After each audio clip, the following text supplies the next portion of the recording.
Damas y caballeros, muy buenas noches. Bienvenidos en esta noche del 24 de mayo del año 2022 a una sesión más de Noches de PH con Jorge Enrique H. En la noche de hoy, algo frío, no importa, el calor nos llega a todos nosotros a través de nuestra plataforma, a través del calor que nosotros tenemos en nuestra reunión. Les agradezco a todos ustedes que por favor, muy atentos, escuchemos la intervención de nuestro panelista de esta noche. Esta noche el tema es bien interesante, bien delicado y lo hemos seleccionado de acuerdo con la gran cantidad de inquietudes que he podido detectar en los grupos de WhatsApp, en algunos grupos de Facebook en los cuales estoy. El tema de hoy son las impugnaciones en las asambleas generales de propiedad horizontal, independientemente que sean reuniones presenciales o reuniones virtuales. La idea es que la virtualidad llegó o se pronunció mucho más de lo que ya lo estaba y se va a quedar. Por eso nosotros tenemos que aprenderla a manejar. Pero la presencialidad todavía está vigente. Así que por ambas caras de la moneda, presencial o virtual, nosotros tenemos que seguir manejando este tema tan importante y tan delicado, que en muchas oportunidades se nos presenta y nos encuentra fuera de base, porque no estamos preparados para una impugnación. Y bueno, la verdad es que hay mucho copropietario, mucho residente que en un momento de pronto, de mal genio, de incomodidad, porque no se adoptó alguna decisión que él tomaba o consideraba que era buena para su copropiedad, entonces lo que hace es salir vociferando en contra del administrador. Señor administrador, yo voy a impugnar esa asamblea. Y ahí creo, doctor Amador, que tenemos el primer inconveniente, porque hasta donde tengo entendido, nosotros no podemos impugnar las asambleas. Eso usted no lo va a aclarar. Y en el momento, damas y caballeros, démosle por favor la bienvenida al doctor José Ángel Amador Sierra, quien es una persona muy prestante en el área de Bucaramanga. Él es abogado litigante, es cofundador de Cordeminas y Superminas, dos entidades muy importantes en el área de los Santanderes. También es representante legal y presidente de la Corporación Horizontap. La Corporación Horizontap ha venido colaborándole a la propiedad horizontal desde hace algunos pocos días, porque es una entidad realmente joven, pero ha entrado pegando con fuerza, ha entrado con paso firme. Entonces, doctor José Ángel Amador, con el saludo de muy buenas noches, sea usted bienvenido a su espacio, a su casa. Buenas noches. Pero muy buenas noches, mi apreciado Jorge Enrique. La verdad que me alegra muchísimo estar acompañado de tanta gente que sigue este programa los martes en la noche. Definitivamente, hablar de propiedad horizontal es el tema que nos encanta y sobre todo porque queremos que haya una comunidad bien ilustrada para que tomen las mejores decisiones, Jorge Enrique. Sí, señor, esa es la idea. La idea es que, por lo menos para espacio como este, esta noche, en donde vamos a tratar ese tema que en cierta forma es como espinoso, vamos a tener la amabilidad, con la gratitud de contar no solamente con administradores de propiedad horizontal, sino también con residentes, contadores e inclusive veo a algunos revisores fiscales que están conectados. Eso me complace. Doctor, entremos en materia, por favor. Impugnaciones de asambleas en propiedad horizontal. ¿Qué es una impugnación? ¿Cuándo se da? ¿En qué momento la podemos ejercer? Y sobre todo, el cómo la vamos a ejercer. Son algunos de los interrogantes que han llegado a la plataforma de Jorge Enrique H. y se las transmito a usted de manera resumida, doctor. Usted tiene más experiencia que yo, entonces, por favor, comencemos. ¿Cuándo podemos impugnar una asamblea ¿Y es correcto impugnar una asamblea? ¿O qué es lo que nosotros impugnamos cuando amenazamos al administrador, de pronto hasta maltratándolo verbalmente, que vamos a impugnar la asamblea? Doctor Amador, la palabra es suya. Bueno, ese es un tema supremamente interesante, pero un poco complejo. Y me alegra muchísimo que lo queramos abordar, porque es necesario, como dijimos hace un instante, que nuestra comunidad de propiedad horizontal esté ilustrada en todos los campos. Este tema de participar en una asamblea general o incluso en una reunión de consejo de administración, pero que se tomen decisiones equivocadas y que no es tanto que a mí no me guste, es porque se haya violado alguna norma. Porque es que si yo perdí en la votación, mi propuesta no fue aprobada, pues yo simplemente salí derrotado y me toca que salir esa replantear qué es lo que está pasando con mis propuestas. Pero si es todo lo contrario, que de pronto hay una serie de irregularidades, de ilegalidades en la aplicación de la ley o del reglamento, pues entonces ya las decisiones tomadas violando esas normas serían impugnables. La pregunta es, ¿y qué es una impugnación? Es poner a consideración de un juez de la República la situación que consideramos tomada de manera irregular, de manera anómala, y en consecuencia proceder a darle la trascendencia, digamos, con la argumentación de las pruebas, para que el señor juez de la República tome la decisión que corresponda. No necesariamente porque conozca el juez quiere decir que me dan la razón y entonces aprueban el rechazo de la asamblea. No. Vamos entonces a mirar ya esos puntos, quiénes pueden impugnar, por qué pueden impugnar, esos detalles, José Enrique, y con su amable colaboración, ya estoy en el computador, que me gusta más trabajar desde el computador que desde el celular. Regáleme un instante mientras arreglamos sonido. Pero la idea ya la tiene usted bien enfocada por dónde me quiere llevar. Y yo ya me di cuenta precisamente cuál es la intención de la reunión de esta noche, que con buen agrado y nuestra audiencia termine bien ilustrada. No tanto para presentar impugnaciones, Enrique, no. Es sencillamente para mirar una alternativa jurídica que existe, que la ley nos da, pero también tenemos otro tipo de mecanismos para resolver los conflictos. Por supuesto que sí. Esa es la idea, sí, señor. La idea no es aquí ir a enseñarle a los administradores que sí, la idea es que tengamos el conocimiento, que tengamos la capacitación, pero no es decirles, venga, señor revisor, perdón, señor residente, señor copropietario, impugne, impugne, impugne. No, hay mecanismos alternos de solución de conflictos. Hay formas de solucionar aquellas situaciones en las cuales nosotros no estamos de acuerdo por alguna circunstancia, la que sea, que por decir algo, salí perdedor en el sorteo de parqueaderos y ya por eso voy a impugnar. No, no es necesario hacer eso. Lo que sí tenemos que hacer es reevaluar, como muy bien lo decía anteriormente el doctor Amador, cuál es el mecanismo que estamos utilizando para la asignación de los espacios de parqueadero. ¿Será que hay alguna medida que me respalde a mí para que mi administrador me dé en término definitivo, por espacio de tiempo indefinido, el espacio de parqueo que yo necesito? Y yo necesito tener en este momento, tengo en este momento eh, 3 carros. 3 carros, ¿será que yo tengo derecho a que mis 3 vehículos entren a ser guardados en mi copropiedad? Y tengo 3 vehículos porque es el mío, es el de mi esposa y es el de Juanito, mi hijo consentido. Juanito, el que alma las fiestas, bueno, el que hace de todo.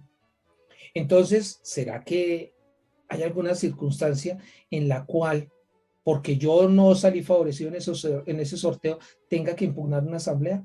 Por favor, hay casos y cosas en los cuales la impugnación es válida. Y ya el doctor Amador nos estaba dando una noción de esa temática. Ahora, hay algunos derechos, hay algunos momentos en donde sí, efectivamente eso es válido hacer, pero sin más preámbulos, doctor, por favor, ilústrenos. Aquí, ¿cómo vamos a salir a defendernos? Que la idea es también, como administradores, defendernos en esos procesos de impugnaciones. Jorge Enrique, exactamente, ¿me oyen? Sí, Sí, ¿cierto? señor, se le escucha Ok, muchísimas perfectamente. gracias. Me disculpan. Exactamente el punto es que el Código General de Proceso nos permite en el artículo 382 hacer impugnaciones. Pero permítame ir un poquitico más allá. Esta parte de la, digamos, de la administración y el control en la propiedad horizontal tiene muchas normas copiadas del Código de Comercio. Algunas normas copiadas textualmente y algunas otras no tanto.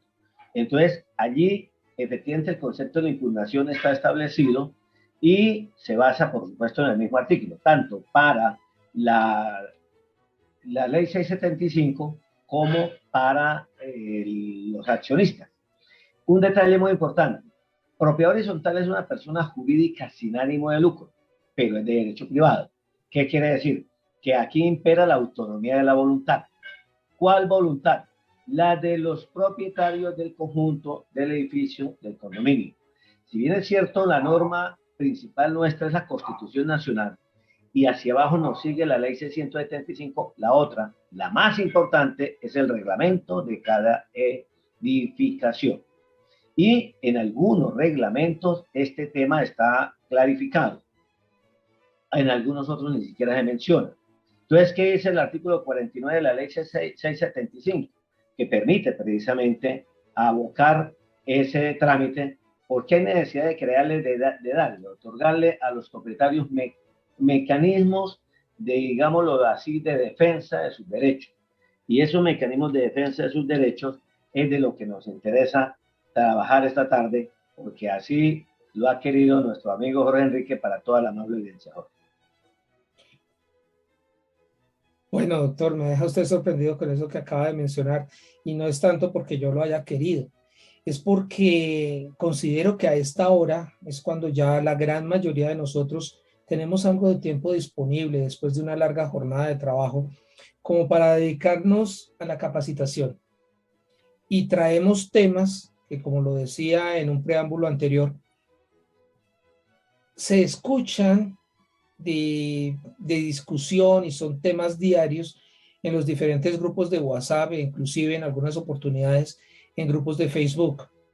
Y dentro de eso se ha escuchado bastante el tema de la impugnación y puntualmente tengo el caso de una persona encargada de administración de propiedad horizontal que ha sido demandada por primera vez en su vida, en su larga carrera, ha sido demandada por una apoderada impugnándole unas decisiones de una asamblea de carácter no presencial, lo que coloquialmente conocemos como una asamblea virtual. De ahí me nació precisamente la curiosidad, la tentación de contactarme con usted, doctor Amador, experto en el tema, y solicitarle que por favor nos ilustren esto. Ahorita las asambleas virtuales están de moda. ¿Será que es válido y de qué manera impugnar una asamblea virtual?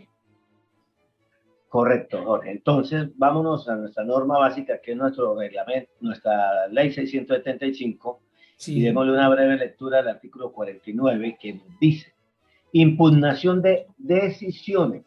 Ojo, se impugnan las decisiones.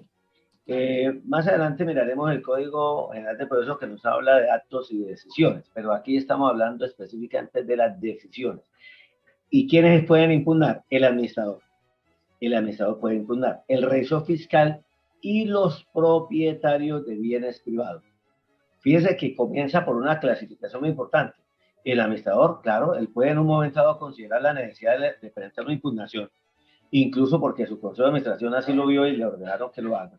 O el registro fiscal, sin que nadie le ordene que debe hacerlo, él considera que hay cosas que deben impugnarse con las que él no está de acuerdo. Pero ojo con ese punto, Jorge. A mí me parece que los registros fiscales debieran ser los mayores impugnantes de asambleas en razón de su ejercicio de control, no por capricho, sino porque ellos tienen el deber de verificar el cumplimiento de la normatividad. Y en ese orden de ideas serían los llamados, porque es que dice la norma respecto a los registros fiscales, que son los encargados del control de las distintas operaciones de la copropiedad. Y obviamente esas operaciones se fundamentan en normas. ¿Cuáles? Ley 675, dijimos hace un ratico, Constitución primero, Ley 675 y reglamento de la propiedad horizontal, que es el más importante. Entonces, Jorge, ¿quiénes pueden impugnar? y fue la pregunta que me planteó inicialmente el administrador, el revisor fiscal y los propietarios de bienes privados. Los propietarios, ojo con eso, no son los ocupantes, los arrendatarios, los herederos, no, los propietarios. Y obviamente, ¿qué pueden impugnar? Podrán impugnar las decisiones de la Asamblea General de Propietarios cuando no se ajusten a las prescripciones legales o al reglamento de la propiedad horizontal. Solamente cuando eso, Jorge, no por cualquier capricho. Y eso es lo más importante que esta noche vamos a subrayar. Adelante. Exacto, exacto, porque estábamos hablando y estaba yo colocando un ejemplo loco que me llegó a la cabeza en el momento, como muchas otras locuras que se me vienen a veces. Y estábamos hablando del ejemplo hipotético que yo tengo 3 carros y estoy residiendo en un conjunto en donde el parqueadero es comunal. Y se me ocurrió y me gané la lotería. Me compré 2 carros más, uno para mi esposa, otro para mi hijo y el que yo ya tenía. Resulta que en la copropiedad no hay espacio para tanto vehículo. Entonces en la asamblea se presentó la solicitud que sí, que hagamos esa ampliación y resulta que la asamblea dijo que no. Entonces yo salgo todo iracundo, todo de mal genio y lo primero que hago es, señor administrador, le voy a impugnar esa asamblea. Doctor, ¿estoy en lo correcto o me equivoco al solicitar, al contemplar la posibilidad de impugnar esa asamblea por esa decisión? No, no, señor, porque es que la Asamblea tiene la virtud precisamente de ser la máxima autoridad en la propiedad horizontal. Y como máxima autoridad, pues tiene decisiones que son, es decir, motivo de... Su audio, doctor. Qué pena, Ya. Sí. Le decía que lo importante precisamente aquí es que esas decisiones tomadas por la Asamblea General como máxima autoridad le permiten a su conjunto avanzar. Toca decisiones que hay que tomarlas en equipo y en consecuencia son consensuadas. Insisto mucho, Jorge, y a la mala audiencia, la impugnación no es por las derrotas que yo tenga en el momento de la votación. No es por eso. La impugnación es por aquellas fallas en las que se haya incurrido, como dijimos, violando el reglamento y la ley. Luego, entonces, es bien importante eso. Definir los parqueaderos es una situación para que todos nos podamos ubicar y disfrutar de mejor manera nuestra copropiedad. Luego, entonces, hay mecanismos. Y ese ejemplo da bastante de qué hablar, Jorge. Hay una mano levantada, no sé si su merced considere pertinente oír la opinión. Doctor, con mucho gusto y con su venia, vamos a hacer un paréntesis y vamos a solicitarle, por favor, a Mónica Andrea que active su micrófono, su cámara y de manera breve, por favor, formule la pregunta que usted tiene en el momento. Mónica, muy buenas noches y bienvenida a la Casa de la Propiedad Horizontal. Hola, doctores, muy buenas noches con Mónica. Me place estar en esta reunión. Bienvenida. Muchísimas gracias. Mi pregunta es la siguiente. Nosotros tuvimos una asamblea el 20 de febrero. El 20 de febrero nombraron un consejo, de los cuales 2 del consejo nunca tuvieron registro de ingreso a la asamblea. En el registro de ingreso a la asamblea aparece la mamá del muchacho y la esposa del señor. Entonces, tuvimos en la elección para el consejo fueron 5 suplentes, 5 principales. Pero entonces nosotros, pues yo hice el proceso de la impugnación, pues no fue solamente ese punto, yo hice la impugnación el 26 de abril, pero no sé cómo sigue el proceso ahí, cuánto tiempo se demora o qué proceso es el que continúa. No sé si hoy vamos a hablar de ese tema. Gracias por su participación, Mónica. Es un gusto haberla tenido haciendo ese interrogante. Y sí, señora, precisamente dentro de los puntos que vamos a resolver está precisamente el saber, primero, cuáles son los mecanismos de impugnación y segundo, cuál es una especie de cadena secuencial en el orden que tenemos que no solamente realizar, sino seguir ese proceso hasta que efectivamente llegue a un final feliz. Y en eso es experto el doctor Amador, quien es el que nos está acompañando esta noche. Y ya le estaremos escuchando. Doctor, ¿podemos continuar, por favor? Jorge, muchísimas gracias. La verdad, interesantísima la pregunta porque esa es la columna vertebral. Las asambleas o las decisiones, mejor, de las asambleas generales, dice la norma, se podrán impugnar dentro de los 60 días siguientes posteriores a la fecha de la realización de la asamblea, es decir, de la toma de las decisiones. Dijo usted, Mónica, que la asamblea la realizaron el 20 de febrero. Entonces, 60 días van hasta el 19 de abril. Y su se manifiesta que presentó su demanda de impugnación el 26 de abril. Perdón, fue el 16 de marzo que la enviamos. Ah, bueno. Pero me sirve para hacer el ejemplo espectacular. Entonces, si se hubiera presentado el caso que teníamos inicialmente el 26 de abril, ya es extemporáneo. Y obviamente el juez de la República le va a inadmitir esa demanda. Bonita la intención, quedó muy bien redactada la demanda, tiene unas pruebas contundentes, pero lamentablemente por efectos de tiempo, de términos, ya esa acción caducó y tocó para el año entrante, en la próxima asamblea. Pero ya aprendimos una cosa nueva, que es dentro de los 60 días posteriores a la realización de la asamblea. Y en consecuencia, en ese caso, digamos lo hipotético que hemos considerado, íbamos hasta el 19 de abril para presentar la demanda. Ojo, aprovechemos de una vez para decirle lo siguiente. Esta demanda hay que presentarla con el respaldo de un abogado. Se requiere, por supuesto, entonces otorgarle poder a un profesional del derecho. Y en segundo lugar, se requiere que esa demanda sea presentada o direccionada al juez civil del circuito. De ahí tenemos tres cosas que hemos hablado ya en este momento. Uno, el tiempo, es decir, la oportunidad temporal para presentar la demanda. Dos, ¿quién la puede presentar? En este caso, el propietario, o el administrador del proceso fiscal, pero mediante el acompañamiento de un profesional del derecho, con el poder especial para esa tarea. Y tercero, ese profesional del derecho la debe presentar ante la jurisdicción ordinaria, juez civil del circuito. Ojo, juez civil del circuito no es ante un juez municipal. Y en consecuencia, eso tiene su trascendencia y es bien importante. Pero Jorge, mire que con una pregunta, ¿cuántas cosas se han agotado bien interesantes del sumus de lo que queremos tratar en la noche de hoy? Adelante. Eso es lo importante y a mí me nace otro interrogante, doctor. ¿Por qué no puedo yo como persona natural? Yo no soy abogado, pero ¿por qué no puedo entablar yo esa demanda si no estoy afectando, no sé, no estoy presentando una demanda en donde sean las cosas mucho más graves? ¿Por qué tengo que recurrir obligadamente a la compañía de un abogado? Dos respuestas, una seria y académica y otra de recocha. Dale. La seria y la académica es precisamente porque esa, digamos, tiene una trascendencia muy grande porque en últimas se puede bloquear el avance de la persona jurídica como tal. ¿Por qué? Porque en esa demanda yo puedo presentar medidas cautelares.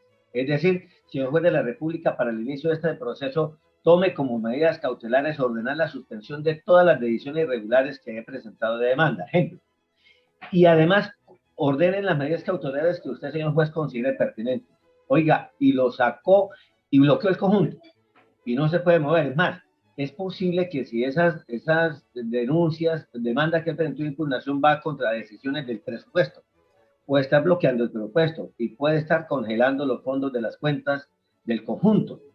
Entonces, esa es la razón por la cual tiene que haber ya más conocimiento jurídico del profesional del derecho para efectos. Esa es mi respuesta académica. Y la de recocha simplemente es porque hay muchos abogados, hay muchos que necesitamos participar de esto, pero ojo, por más recocha que sea, que después lo que le prometí, Jorge, no todos los abogados conocen el mecanismo de este tipo y por favor, ojo, eso tiene unos costos. ¿Por qué? Porque si la demanda, primero para contratar al abogado alguien tiene que pagarle y si el interesado es un propietario común y corriente tiene que sacar de su bolsillo.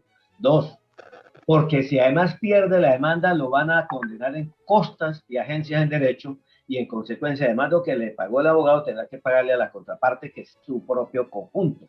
Y tercero, que es lo más delicado, si yo hice una cosa de esas por entorpecer el desarrollo de mi conjunto, me he hecho un poco de vecinos en contra, porque ellos me van a ver como una persona disociadora que no quiero colaborar con el crecimiento.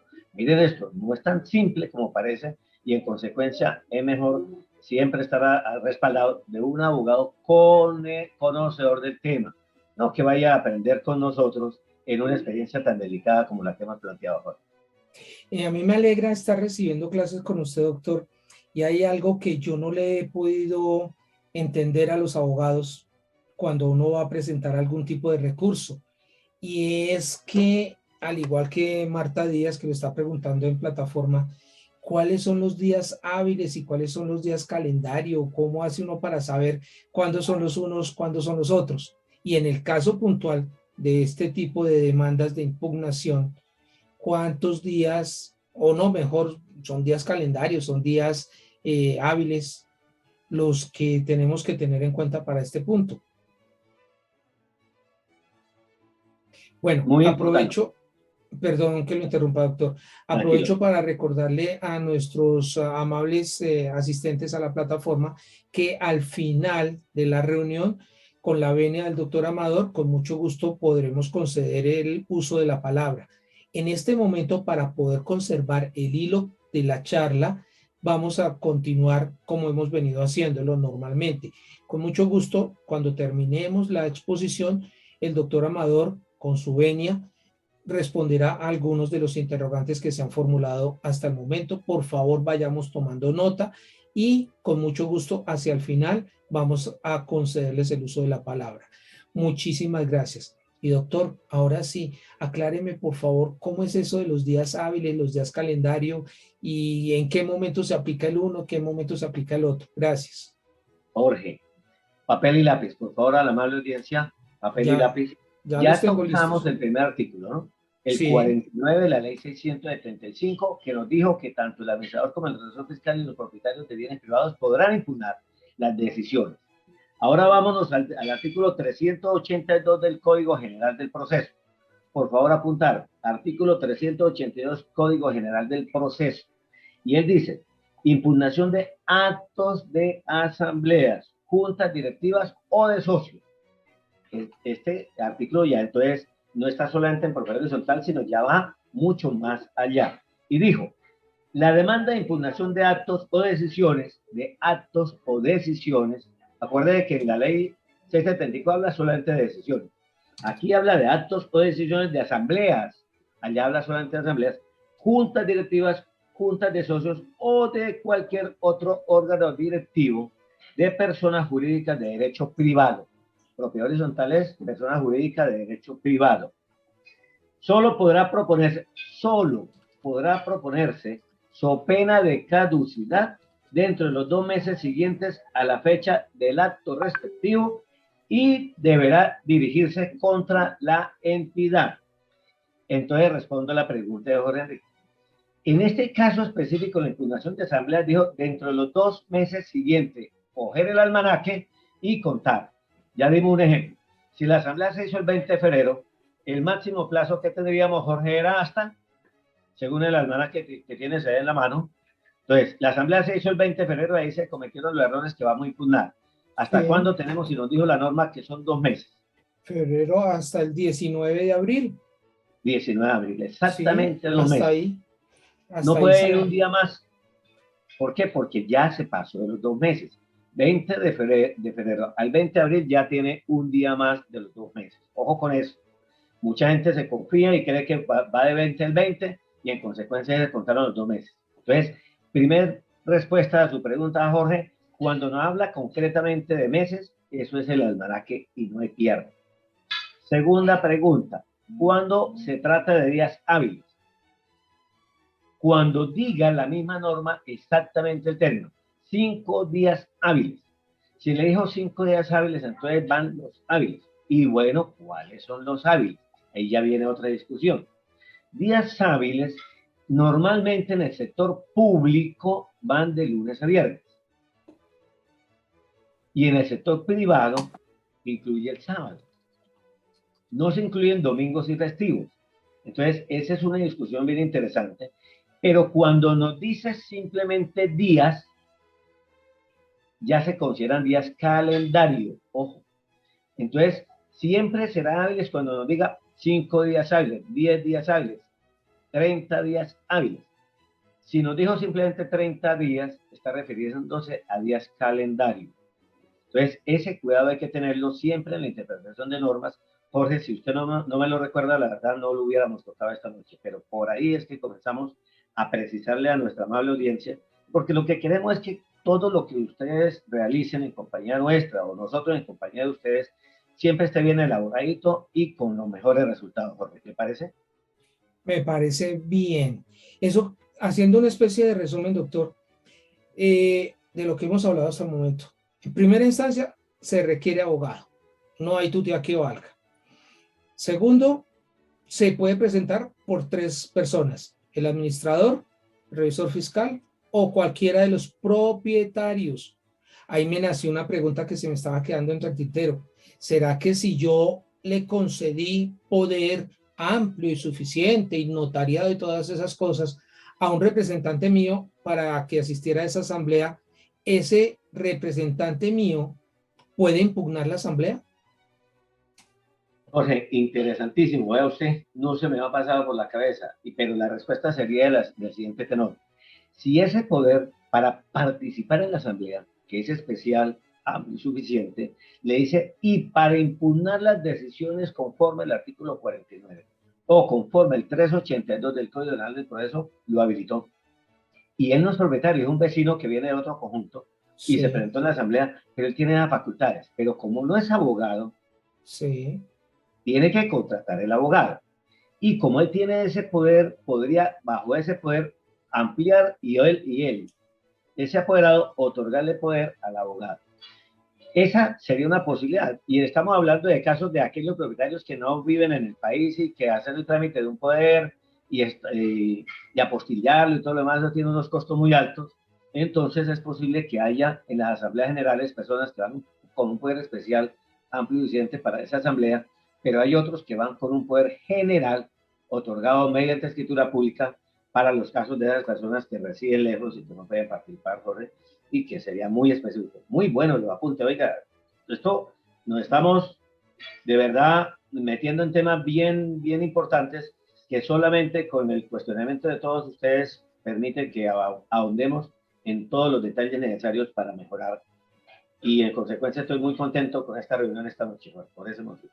gracias, doctor, muy amable. Y pues yo simplemente estoy haciendo de voz de aquellas personas que por alguna circunstancia eh, no se dirigen a abogados expertos en propiedad horizontal como lo es usted. Bueno, ¿cómo sería más o menos el texto de una impugnación y por qué puedo impugnarla? Ya vimos que por el caso de, por el ejemplo del parqueadero, eso no presta mérito, no es una causal válida para presentar una impugnación y el juez muy seguramente nos va a decir que eso no es válido. ¿En qué casos posiblemente el señor juez de la República, que ojalá y sea conocedor de la propiedad horizontal, nos pueda decir que esa decisión sí presta mérito para que, o sea, acepte la demanda? ¿En qué casos, con qué argumentos podemos nosotros, los propietarios, ejercer ese recurso? Dijo nuestro artículo 49, cuando no se ajusten a las prescripciones legales o al reglamento de la propiedad horizontal. Y en esas condiciones, digamos, la lectura es un poco así como muy etérea, ¿no es cierto? Sí, Entonces, la respuesta sería a su pregunta, prescripciones legales. Eh, Ejemplo, que las decisiones se hayan tomado sin contar el quórum respectivo. Entonces, podríamos decir, y esto es otro tema extenso, porque hay varias normas sobre quórum. Entonces, estamos hablando de que el quórum para iniciar la asamblea, para poder discutir, para poder analizar y poder decidir, mínimo es del 50 más 1% de los coeficientes. De tal suerte que si no hay ese quórum no se puede realizar la asamblea.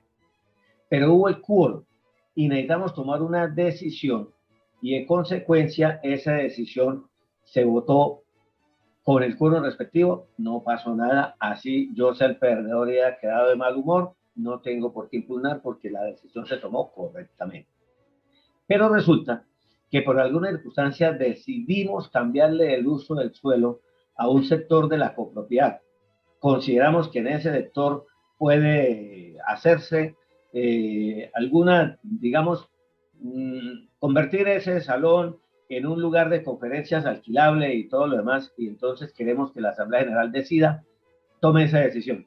Como es el cambio de uso del suelo de un área común, requiere el voto favorable del 70%. Quiere decir de que si asistió el 55, el 60% de los coeficientes, ellos no podrían tomar esa decisión. Y si la tomaron, obviamente esa decisión es impugnable. Vámonos a una más frecuente, que es la definición de cuotas extraordinarias. Una cuota extraordinaria que supere 4 veces el valor de la cuota ordinaria mensual requiere, para ser aprobada, el visto bueno de más del 70% de los coeficientes. Ojo, no es la presencia en la asamblea de un quórum del 70% y entonces con el 36% ganó y el otro 34% perdió. No, señor, se requiere la aprobación afirmativa del 70%. Entonces, esas decisiones del artículo 46 son taxativas, son esas únicamente. Entonces, fíjate, Jorge, que el primer punto, digamos, el más importante de todos, es aquellas decisiones que requieran un quórum especial para poder tomar esa decisión. Interesante, ya nos salimos del marco del artículo 49, ya tuvimos que ver el 46. A simple vuelo de pájaro, estoy viendo que lo que se necesita es tener un conocimiento claro y efectivo de la ley 675 para poder hacer este tipo de análisis. Entonces, en el 49 veíamos un tema, en el 46 vemos otro, las decisiones que exigen mayoría calificada. Y ya sabemos que estas decisiones de mayoría calificada se tienen que hacer obligatoriamente de manera presencial. ¿Me equivoco, doctor? En la norma está así y toca que cumplirlo. Hoy de todos modos se impuso la virtualidad y todavía no se ha resuelto cómo atender esas cosas. Por fortuna nuestra ley, desde tiempo atrás habló de las reuniones no presenciales y esa es una ventaja de nuestra ley. Por eso tenemos que defenderla también para que si se va a reformar, se reforme con cosas que realmente la mejoren. No que sencillamente se haga la espaviento. Pero eso es un tema para otra reunión. En este momento, el otro punto por el cual se puede impugnar la asamblea es, por ejemplo, el quórum. Y en esto sí hay que tener mucho cuidado. Nadie impugna por el quórum, pero obvio que es una causal. ¿En dónde está el meollo de este asunto? El señor administrador tiene una función muy concreta en su artículo 51 de la ley, numeral segundo. Vea cómo avanzamos. Numeral segundo, y es mantener actualizado el registro de propietarios. Y el artículo 39 le dijo que la Asamblea General será convocada por el administrador con una comunicación escrita ¿a quiénes? A todos los copropietarios. De modo que si mi edificio tiene 40 apartamentos, pues tengo que enviarle a 40 copropietarios. Pero si tiene 1000, tengo que enviarle a los 1000. Basta con uno que demuestre que a él no se le convocó a la asamblea y esa asamblea es impugnable. Correcto. Yo no quería decir esto, Jorge, porque es el extremo. Pero ojo, es que la gran mayoría, yo no hablo mal de los administradores, por favor, entiendan. Yo lo que estoy diciendo, cumplamos con nuestras funciones. Si el administrador no tiene actualizado el registro de propietarios, ¿cómo puede hacerle llegar la convocatoria de la asamblea a todos? Y otro detalle, ¿cuándo le debe hacer llegar la convocatoria? ¿La víspera de la asamblea? No, señor. 15 días de antelación. De modo que si usted le llevó y el señor le recibió y le dijo, he recibido hoy faltando 14 días, ojo porque él ya lo que quiere es impugnar. Porque usted lo notificó no con 15 días de antelación, lo convocó no con 15 días de antelación, sino con 14. Y él ya puede impugnar por ese solo detalle. Jorge, diríamos que entonces estamos creando un ambiente en Colombia de inestabilidad para la propiedad horizontal. No, estamos explicando académicamente las normas. Artículo 49, artículo 46, artículo 51, numeral 2, obligaciones del administrador, artículo 39, quién convoca a la asamblea y de qué manera la convoca, a quiénes le hace la comunicación escrita. ¿Sí ven? Entonces, Esos son aspectos que, si bien es cierto, están ahí y poco se usan, pues la idea es que nosotros académicamente nos preparemos para tomar las mejores decisiones. Qué chévere. Mire, Jorge y amable audiencia, si hay algo que a mí me incomoda de la ley 675, honestamente lo digo, es que usted no pueda realizar una asamblea general ordinaria con el 47% de los coeficientes, pero 3 días después usted pueda realizarla con un número plural de participantes. ¿Qué cuánto es el número plural? 2. Entonces no puede hacer la reunión con 190, pero después la puede hacer con 2 dentro de los 3 días hábiles siguientes. No, caramba, esa es una falla grave que tiene nuestra ley. Y en la reforma no va esa propuesta de modificarla. El Código de Comercio permite que después de 1 hora de espera, por el quórum que esté, se puede llevar a cabo la asamblea. Bueno, pero ya dijimos que las decisiones que requieren quórum especial no se podían tomar. Pero, si mejor, hay cosas que ameritan un análisis un poquito más detallado, pero por lo menos le dejamos esa inquietud a nuestros amables audiencia. Y ahí veo yo, doctor, otra cosa que me llama la atención. ¿Cómo así que podemos realizar una asamblea después de 1 hora si no se completó el quórum?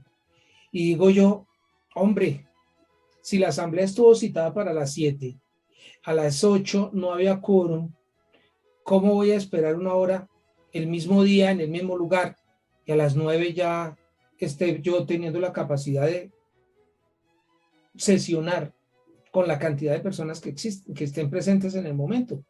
Si no hubo quórum a las 7, muy seguramente tampoco lo va a haber a las 9. Ahora, la mayoría de reglamentos, si no me falla, y creo que eso está también en la 675, no me acuerdo bien, dice que si no hubo quórum, se puede sesionar o se debe sesionar a los 3 días, a las 8 de la noche, en el mismo lugar y hora en donde fue convocada la asamblea inicialmente.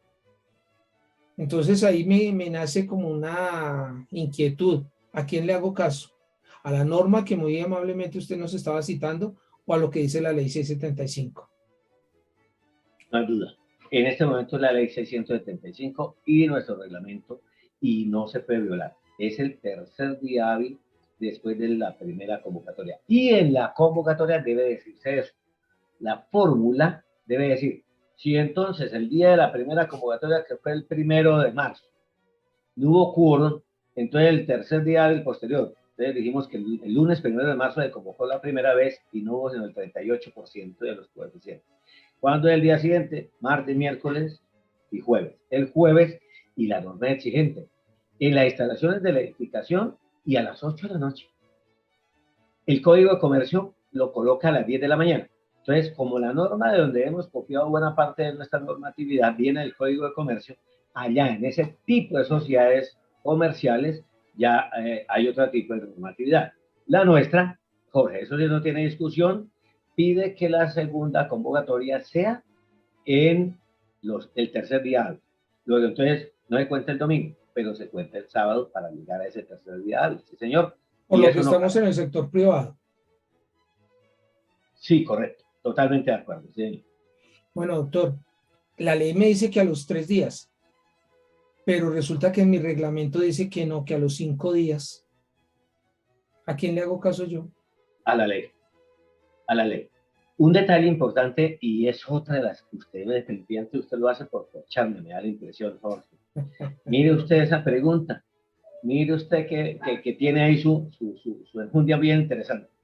Claro, por supuesto que no puede ser a los 5 días. ¿Por qué? Porque estamos hablando del régimen. Se habla del régimen de propiedad horizontal. Propiedad horizontal es una norma de derecho público en el sentido de que sus normas son de obligatorio cumplimiento. Cuando hablamos de régimen de derecho público, no es del sector público, no, es porque es de obligatorio cumplimiento. Y ahí decimos que son normas imperativas, se cumplen o se cumplen. Y ahí es donde está el error de muchos intérpretes de nuestra legislación en propiedad horizontal, la acomoda. No, el régimen de propiedad horizontal no es estilo sastre, a su gusto y a su medida. No, es obligatorio cumplimiento. Entonces, ¿qué dijo la norma? Dijo sencillamente Aprovechemos de una vez entonces, Jorge, y la leemos para que nuestra amable audiencia tenga la certeza. Creo que el artículo 42, ya 41. 42, reuniones no presenciales. 41. 41, Reuniones de reuniones, segunda convocatoria, Jorge. correcto, sí, señor. Si convocada a la Asamblea General de Propietarios no puede sesionar por falta de quórum, se convocará a una nueva reunión que se realizará el tercer día hábil siguiente al de la convocatoria inicial a las 8 pasado meridiano, sin perjuicio de lo dispuesto en el reglamento de propiedad horizontal, la cual sesionará y decidirá válidamente con un número plural de propietarios, cualquiera que sea el porcentaje de coeficiente representado. En todo caso, en la convocatoria prevista en el artículo anterior, deberá dejarse constancia de lo establecido en el presente artículo. Es decir, que en la convocatoria debe fijarse la primera fecha y la segunda fecha una vez. Convocatoria que hizo nuestro administrador y no habló de la segunda reunión, esa convocatoria le quedó incompleta, según esta orden que nos da el artículo 41. ¿Sí ve? Entonces, Sí. bastante tema, bastante tema. Y hay otra cosa, doctor, en la que yo he visto que fallan bastante los administradores, y es no colocar dentro de la convocatoria el estado de cartera, como lo dice la ley. La gran mayoría lo que hacen es colocarlo como un anexo. Y los que pecan, peor todavía, no lo envían. ¿Esos son motivos viables para que yo impugne una asamblea? Las decisiones de una asamblea. Sí, señor. Ojo, los errores de la convocatoria son responsabilidad del administrador. Y los errores de la convocatoria hacen impugnable todas las decisiones de la asamblea. Todas. Mientras que una convocatoria bien hecha, pero una decisión mal tomada durante la asamblea, impugnaríamos esa sola decisión. Pero un error de convocatoria conlleva a tumbar todas las decisiones de la asamblea y toca esperar que el juez de la República ordene cuándo se debe realizar la nueva asamblea para corregir los errores. Y mientras tanto, ojo, de ahí la importancia de lo que estamos trabajando esta noche, Jorge. Entonces, muy, muy clave es que esa convocatoria se haga, no copien y peguen, traten de hacer una convocatoria adecuada, porque la norma dijo que la convocatoria contendrá el listado de morosos, no que a la convocatoria se le anexa. Y como digo, Jorge, me llegó la convocatoria, pero no viene el listado de morosos. Yo sobre eso tengo una crítica de todos modos, porque a pesar de que uno debe, que además le cobran intereses, que le ponen un abogado que lo persigue, fuera de eso le embargan el apartamento, después le cobran costas procesales, lo ponen en el listado de la asamblea ya como espaviento, no, pero es la ley, dura es la ley, pero es la ley, ¿cierto, Jorge? Y bien dura, que muchas veces le da garrote a uno y uno ni se da cuenta a qué horas ni cómo. Pero siempre, siempre hay una forma de evitar eso, y es hacer bien las cosas. Y como usted lo decía anteriormente, doctor Amador, la convocatoria es el punto de partida para muchas cosas.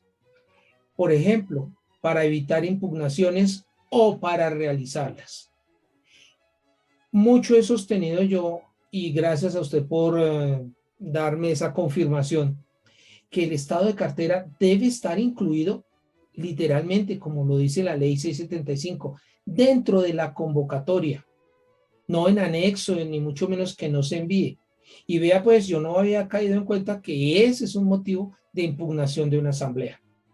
Y usted, hablando anteriormente, me dio una palabra clave: el juez. El juez es el que va a decidir, y él decide en su sabiduría. Él nos dice: acepto esta demanda o no la acepto, pero comienza a estudiar la demanda y comienza a estudiar el fallo. ¿Cuánto tiempo se puede demorar el juez en emitir ese fallo?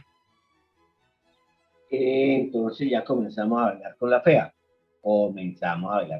No que el juez sea la FEA, sino que la rama judicial está tan congestionada de trámites procesales que hace que las impugnaciones no salgan rápido, porque uno quisiera, eso es un tema que tiene que ver con una comunidad, y esas impugnaciones debieran tener jueces especializados.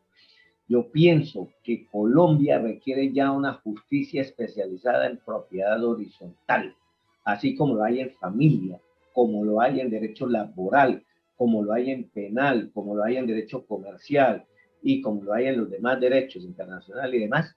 Debe ya haber una jurisdicción especial para la propiedad horizontal. Jorge, la semana pasada lo vi muy juiciosito en el Congreso, en el Gran Congreso. Yo no pude participar totalmente porque andaba en distintas actividades, pero estuve atento en algunas de las transmisiones. Y lo oía a usted y a otros amigos precisamente en este énfasis de cómo la propiedad horizontal ha crecido tanto. Y ustedes estuvieron en ese Congreso al DANE. Sí, señor. Y Sí, el señor. DANE hizo referencia de que en propiedad horizontal el 70% de los colombianos estamos vinculados. El 70% de los colombianos. Y esto es 35 millones. Jorge, esto, lo que hemos venido diciendo usted y yo, es el sector de la propiedad horizontal, el sector económico social más poderoso del país. Yo no sé, de pronto hasta estaremos por encima del Ecopetrol o de cualquiera de los industriales del país, y la regulación de nuestra propiedad horizontal está ahí como un bosque, como una selva en donde todo mundo como que hace lo que le parece. Entonces, mire otro tema, Jorge, apúntelo por favor toda la amable audiencia. Tranquilo que aquí no hay derechos de autor. Debemos proceder a reclamar una jurisdicción especializada para el trámite de los temas de propiedad horizontal. Usted ya me ha oído, Jorge, aquí en Santander de hablar de la Defensoría de la Propiedad Horizontal.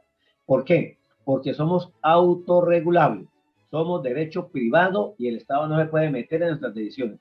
Luego, entonces, ahí, para que promovamos a nivel de parlamentarios la importancia de una reforma al Código de Justicia creando la jurisdicción especial. ¿Qué significa eso? Jorge, además, creando la cátedra de propiedad horizontal. Definitivamente las universidades tienen que meter, así sea una hora semanal en todas las carreras, ojalá fueran todas, la cátedra de propiedad horizontal. Oiga, por Dios, es que somos el 70% de los colombianos, según el dato que oí en el Gran Congreso de Servilotas, el dato del dato. Jorge, yo no sé, la verdad, usted me rectificará si fue que oí mal, pero yo hablaba de 53, 52% de la población colombiana, pero cuando vi esa cifra quedé sorprendido, mi padre. No, doctor, usted no está equivocado. Efectivamente, según las estadísticas que se han manejado por algunas entidades, como por ejemplo el DANE, y que efectivamente estuvieron en la Gran Conferencia Nacional de la Propiedad Horizontal Colombia 2022, que fue organizada por Servilonjas, se daba esa estadística. Yo creo que, bueno, pues para mí el DANE estaba un poquito atrasado y me atrevería a afirmar que ya más del 70% de la población colombiana estamos residiendo en propiedad horizontal.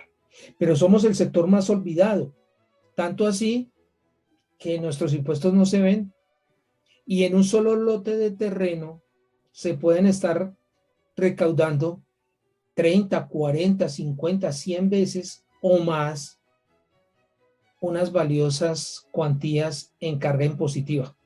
Pero bueno, retornando al punto que nos ha traído en la noche de hoy,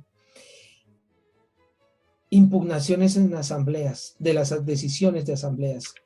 ¿Será que si yo me postulo como administrador de la copropiedad y efectivamente quedo nombrado como administrador, esa decisión es impugnable?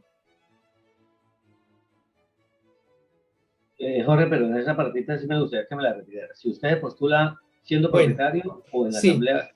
Acá Milena en plataforma nos está preguntando, la reunión es convocada en una copropiedad por una copropietaria del conjunto y ella se autonombra administradora. Al impugnar esas decisiones de esta acta, es el conjunto el demandado. ¿Se debe impugnar? Pues ojo, uy, qué pregunta, ojo con esto. Mire, exacto, precisemos el detalle. ¿A quién se demanda? Ya dijimos que es demandante el administrador, el registro fiscal o cualquier propietario, pero nos faltaba ese detalle. ¿A quién demandamos? A la propiedad horizontal, a la persona jurídica de mi edificio, de mi conjunto. Es decir, en otras palabras, es una especie de yo con yo. Porque si yo soy copropietario de mi conjunto y lo demando, yo con yo, qué problema tan delicado. Y si eso tiene de pronto un poquito de veneno, que es un poquito de mala leche que yo soy, entonces voy a demandar solamente por atravesarme, pues los vecinos no me van a querer así como de a mucho. Entonces hay que tener mucho cuidado en el tema.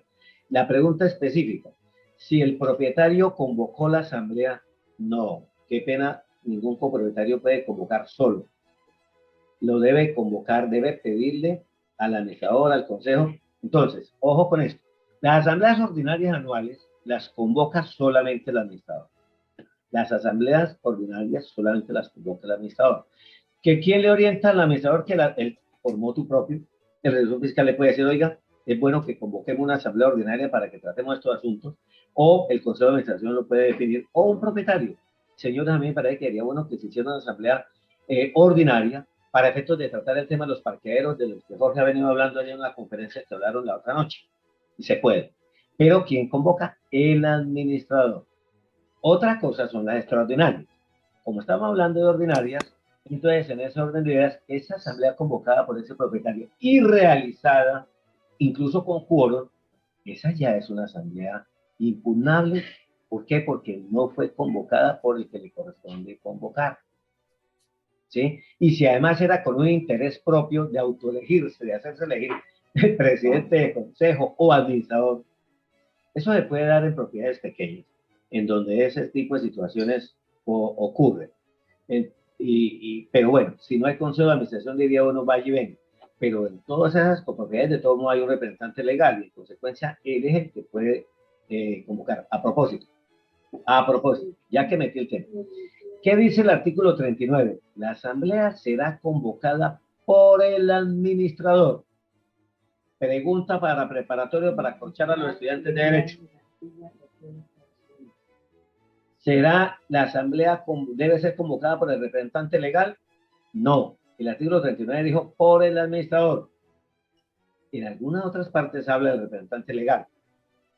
¿Por qué? Porque es que la asamblea esa es como cada. Si ve que donde lo menciona es al administrador y no al representante legal. Y no estamos en contradicción. Lo que pasa es que él tiene doble calidad. ¿Para qué es representante legal? El otro día lo habíamos hablado, Jorge. Y en este caso, el administrador convoca. Mire usted que la pregunta nos llevó a un tema mucho más allá de.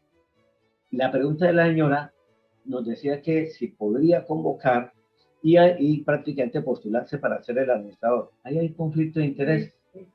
Y adicionalmente, no es al propietario al que le corresponde convocar para cerrar entonces esta pregunta, Jorge.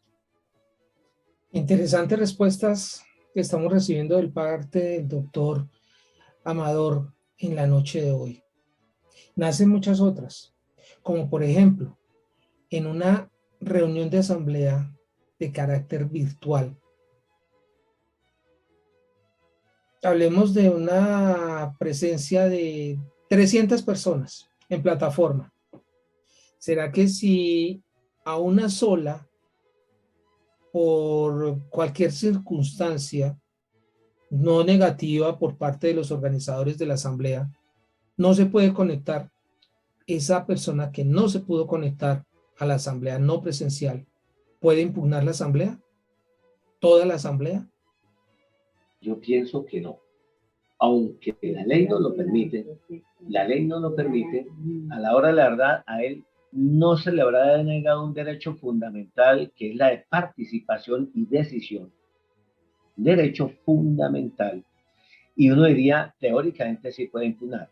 Pero hay un detalle y es cómo prueba que efectivamente no pudo ingresar por culpa del administrador o del que maneja la plataforma tecnológica.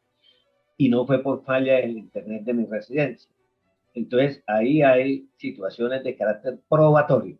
Es decir, sí podría impugnar porque en cierto modo se le ha negado un derecho fundamental. Pero, ¿cómo demuestra, cómo prueba que le hicieron a propósito por perjudicarlo? Entonces, esa es una pregunta que la dejamos ahí en el tintero para seguir explorando y conocer casos ahora con la virtualidad, porque la virtualidad ha generado ese tipo de discusiones y situaciones, incluso que pide la palabra y no se la dan y terminó la asamblea y claro, como le pueden cortar, entonces ya no puede echar cháchara durante una hora en la asamblea, sino que le dijeron 2 minutos y 2 minutos y lo cortaron y listo.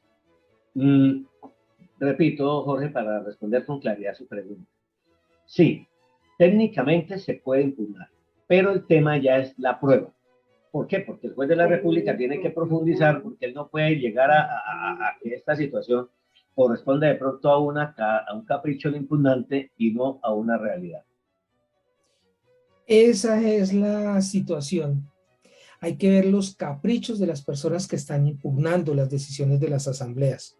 Muchas veces son sencillamente porque no están de acuerdo con que el presidente de la asamblea los miró mal o no les concedió el uso de la palabra, como es el ejemplo que estamos tratando en el momento.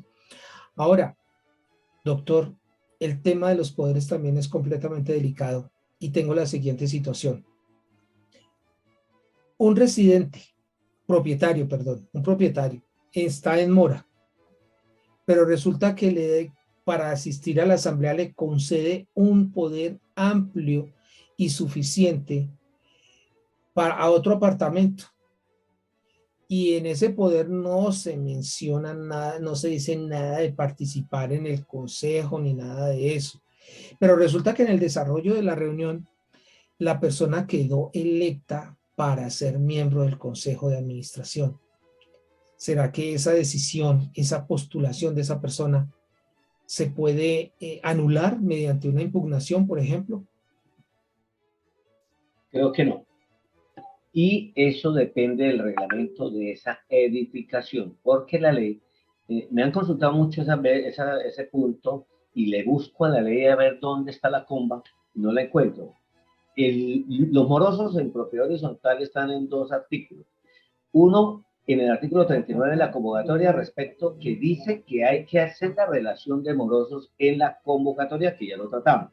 Sí. Y el otro es en la parte de la responsabilidad que tiene el administrador en el numeral octavo del 51 de recaudo de cartera. Y obviamente entonces en el recaudo le permite la posibilidad de ejecutarlo. Y en ese orden de ideas entonces el proceso ejecutivo y viene el artículo 48 que crea el título ejecutivo para poder adelantar el proceso. Es esos como los lugares donde menciona el moroso. Y no coloquen en ninguna parte de la ley 675, digamos, sanciones por ser moroso distintas a las económicas, en la medida de que no pueda participar en la asamblea, que no pueda otorgar poder y que, por supuesto, no pueda ser electo. A mí, teóricamente, me parece, primero que todo, que por ética no debe estar, debe participar en la asamblea, debe tener voz y debe tener voto, pero no puede postularse para el consejo. ¿Por qué? Porque allí se crea un conflicto de intereses. El conflicto de interés que yo me hago elegir en el consejo para que no me metan la cobranza por vía ejecutiva y entonces con eso no me apretan el cuello y bueno, el bolsillo. Luego entonces ese conflicto de intereses le impide. Y la otra parte es hasta dónde ese moroso, digámoslo, la elección de ese moroso, que es la pregunta, invalida la elección del Consejo de Administración.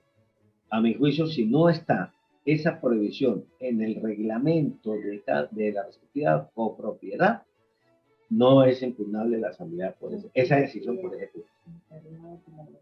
Bueno, muy dura su respuesta, pero como decíamos hace un rato, dura lex, sed lex, y no hay tutea que valga. No hay tutea que valga porque eso ya está aprobado mediante una ley y te tocaría ir a la Corte Constitucional y entrar en proceso de demanda de pronto. No sé, yo no soy abogado y por eso digo a veces cosas que son desatinadas, doctor. Pero bueno, en una asamblea extraordinaria se pueden representar y se pueden realizar impugnaciones. Aplicaría lo mismo que hemos venido hablando, independientemente que sean asambleas generales ordinarias o que sean extraordinarias. ¿Aplicaría el término y el proceso de impugnación? Sí, sí, Jorge, porque es que efectivamente el artículo 49 no nos definió cuáles son las asambleas impugnables, sí o no. ¿Sí ves? Entonces nos dijo las decisiones de la asamblea. No nos dijo si las ordinarias, las extraordinarias. No. Entonces, en primer lugar, allí está refiriéndose las asambleas generales de propietarios. Entonces son impugnables. Segundo, el otro tema es cuándo es asamblea extraordinaria y cuándo es ordinaria. porque la ley permite, dice que se reunirá al menos una vez de manera ordinaria. Sí. Al menos una vez de manera ordinaria. Entonces deja la puerta abierta para más asambleas ordinarias durante el año. Segundo, pero trae un párrafo específico para cuándo hay asamblea extraordinaria. ¿Cuándo la hay? Para una situación imprevista o una situación urgente. Tanto que para la citación de la asamblea extraordinaria no tiene término de convocatoria en nuestra ley 675.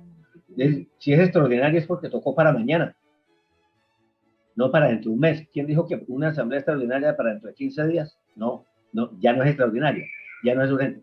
No, es que queremos darle golpe de Estado al Consejo de Administración que no nos gusta, entonces vamos a convocar una asamblea extraordinaria para ese golpe de Estado. ¿Dónde está lo urgente? ¿Dónde está la situación inesperada de un momento a otro? Jorge, esa asamblea extraordinaria se puede impugnar, inclusive porque un tema de asamblea ordinaria se dio el carácter de extraordinaria y para mí eso es impugnable. Y en ese caso, doctor, estamos hablando de la reunión de carácter extraordinario, sigamos trabajando su ejemplo, cuando queremos darle golpe de Estado al Consejo de Administración. Pero si nos acogemos a la reunión por derecho propio con la quinta parte del coeficiente, ¿sería una asamblea extraordinaria o se podría considerar como una asamblea ordinaria? La asamblea por derecho propio es asamblea ordinaria, por disposición de la ley. El artículo 40 es un artículo que hay que enmarcarlo y darle vida. En Colombia se ha dicho que Amador está promoviendo algo y sí. Y es que, Jorge, nos saltamos ahí un puntico que es otra causal de impugnación de las asambleas en el tema que traíamos. Discúlpame que me Tranquilo, devuelva. siga usted Y con es, el hilo. y es que su merced me planteó una pregunta, el tema de los poderes, pero yo quiero también decirle algo adicional. Es impugnable, ojo con esto, todas las asambleas ordinarias realizadas después del 31 de marzo. Todas. Es decir, el 80% de las asambleas en Colombia se están haciendo después del 1 de abril. Sí. Y si promovemos, estamos en la posibilidad de que todas las asambleas, que yo he ganado impugnaciones del 1 de abril, porque es que la norma, el artículo 39 dijo, se reunirá imperativo dentro de los 3 primeros meses. Y los 3 primeros terminan el 31, amigos, no hay más remedio. Me alegró muchísimo la persona que intervino y dijo que ella había hecho su asamblea el 20 de febrero. Ojalá las podamos hacer en enero. ¿Sí? Entonces, ojo, nos ocupamos de todo eso. Ojo, una asamblea después del 1 de abril ya es impugnable porque violó el artículo 39. No, qué pena es que el artículo 40 dijo que si no hubiera convocado. No, convocar es la acción. El verbo rector es se reunirá. Y en el artículo 40 también dijo se reunirá. ¿Por qué se reúne en el artículo 40 la de derecho propio, que es ordinaria? Es para reemplazar precisamente la falta de convocatoria oportuna. Amador, usted no le agregue a convocatoria, convocará el oportuno. Señor, ¿no es que el 39 dijo que con 15 días de antelación? Y es una tarea del administrador convocar con los 15 días de antelación ¿a qué? Al 31 de marzo. Esas asambleas que se hacen de primera convocatoria para el 31 de marzo corren el riesgo de que en la primera no hubo quórum y en la segunda ya es impugnable. ¿Cuál es el secreto ahí? ¿Cuál es el secreto? Listo, convóquela, haga la primera convocatoria para el 31 de marzo, perfecto, hágalo, usted está en libertad de hacerlo. Y hágale mucha promoción para que la gente le llegue y tenga quórum el 31 de marzo y dejó a Amador viendo un chispero porque ya no pudo impugnar esa asamblea, ¿sí ves? Entonces, ojo, aquí le damos la fórmula. Entonces, listo, convóquela para el 31 de marzo como primera fecha, pero hágale buena publicidad para que le llegue el 50% más uno de los coeficientes y usted logró cumplir con el propósito. Sí, raspando, como el chino en el colegio que pasa siempre con 3. Nunca es capaz de pasar con 4,5 o 4,9, no, con 3. Pasa raspando, o 2,9, ¿no? Pasa raspando. Bueno, pero pasó. Entonces, eso es lo que realmente interesa ahora. Entonces, yo quería hacer la predicción. La mayoría de asambleas impugnables es por extemporaneidad. Y en consecuencia, una asamblea realizada después del 1 de abril, ya por ese solo hecho, repito, hemos ganado demandas en ese aspecto. Luego, entonces, lo que yo no quiero es que nos dediquemos entonces a congestionar los despachos judiciales con demandas de impugnación, pero eso cuesta. No solamente el tiempo y la intriga que eso representa, es que al abogado hay que pagarle unos honorarios que son costosos. Bueno, desde mi óptica son costosos, siempre pagar 1, 2, 3 millones de pesos, y eso normalmente lo pagan las 3 o 4 personas que están interesadas en impugnar, porque muy rara vez, o casi nunca, las asambleas le impugna el mismo administrador. ¿Sí ves? Impugna es las personas que por alguna circunstancia quedaron inconformes, no impugnan los que quedaron contentos. Ese Sí, es el punto clave de y este proceso. que como usted lo dice, doctor, para impugnar se necesita plática, porque obligatoriamente tenemos que presentar esas demandas con la ayuda de un experto de la ley colombiana, un abogado. Ahora, doctor, tenemos una inquietud. ¿Por qué son tan largos los términos en los procesos de impugnación? Porque, por ejemplo, una demanda que saliera favorable para las personas que están demandando, pero que salga después de 2 o 3 años de proceso, ¿qué tanta aplicabilidad puede tener? Ahí le dejo esas dos perlas. Bueno, nos decía el artículo 382 en el segundo párrafo que la demanda de impugnación puede tener la petición de medidas cautelares, es decir, la petición de que se suspendan las decisiones que se están demandando porque presuntamente son ilegales. Y está en el criterio del juez de la República sí o no declarar esa medida cautelar. Repito, ¿qué es la medida cautelar? Es una decisión previa antes de iniciar prácticamente el proceso y antes del fallo, que eso es lo que tiene validez. La gracia de las demandas de impugnación es la medida cautelar, es decir, la petición al juez de la República para que él de entrada determine que hay unas cosas que ordene, señor administrador, cesa en su responsabilidad de aplicar lo aprobado en esa asamblea hasta que no se decida en este despacho judicial la demanda que aquí se tiene. Duró 3 años, pero quedaron suspendidos, por ejemplo, la ejecución presupuestal porque eso fue lo que se mandó. Se votó mal la decisión del presupuesto, ¿verdad? Y entonces, ¿cómo se mueve el conjunto y los gastos? Córrale rapidito al llamar al señor demandante, es el hombre del vecino, porque venga a ver, miremos. Y eso, ahí no hay una conciliación. ¿Qué deben hacer? Convocar una nueva asamblea y corregir los errores. Y decirle al juez de la República, resolvimos nuestro chicharrón allá en el conjunto, por favor, damos por terminado el proceso y resuelto. Mire usted, le estamos enseñando cómo crear dificultades, pero igual, Jorge, cómo resolverlas. ¿De acuerdo? Entonces, ojo, ¿cómo se resuelven en derecho? Decimos los abogados las cosas, pues se resuelven. ¿Cómo se deshacen? ¿Cómo se hacen? ¿Cómo se hizo? Y en la Asamblea General, impugnable. ¿Cómo debemos corregir lo que es objeto de impugnación? Con una nueva asamblea. Y esta asamblea sería extraordinaria u ordinaria, ordinaria. ¿Sí ves? Y resolvimos el chicharrón. Entonces, ¿para qué esperar 3 o 4 años de nuestra justicia lenta? Y un punto adicional. Para que el juez de la República dicte la medida cautelar, se requiere una póliza de garantía para los perjuicios económicos que se cause con esa medida. Y entonces esos perjuicios económicos pueden tasarse por decir en X cantidad de dinero, y el juez de la República dice, constitúyase una garantía mediante póliza, una caución por el 20% del valor de las pretensiones. Y las pretensiones fueron 50 millones, el 20 sería 10. ¿Cuánto vale esa póliza? 260.000 pesos aproximadamente. Vaya y saque, así como ya sacó para darle al abogado y para las fotocopias y los gastos que requieren las pruebas, vaya y saque ahora 260.000 para la póliza y esté siempre. Entonces, mire usted, si no pagó la caución, el juez de la República no le dicta la medida cautelar. ¿Y usted de qué le sirve iniciar un proceso que usted sabe que le va a durar 2 años o 3? No, si no tiene medida cautelar. ¿Qué es la medida cautelar? Repito, ese mecanismo de presión. Es, Jorge, eso existe especialmente en los procesos ejecutivos de embargo y secuestro de bienes para los deudores.